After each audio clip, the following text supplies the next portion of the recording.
Baklava insan. Evet, kulağa tatlı geliyor ama kendisi daha da tatlı.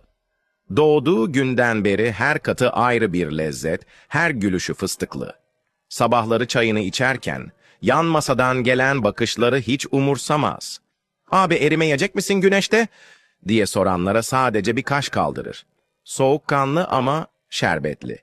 Bir gün Galata'da yürürken, bir turist onu parmakla gösterip, "O bir tatlı mı bir insan mı?" dedi. O da çayını yudumladı ve "Ben hem tatlıyım hem gerçek," dedi. Kimse onun kadar hem çıtır hem karizmatik olamaz. Güneş parladıkça daha çok parlar, rüzgar estikçe tatlı bir fıstık kokusu yayılır. İstanbul'un sokakları onsuz artık eksik.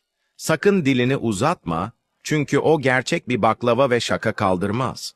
Ama yanında oturursan, belki bir dilim dostluk paylaşır.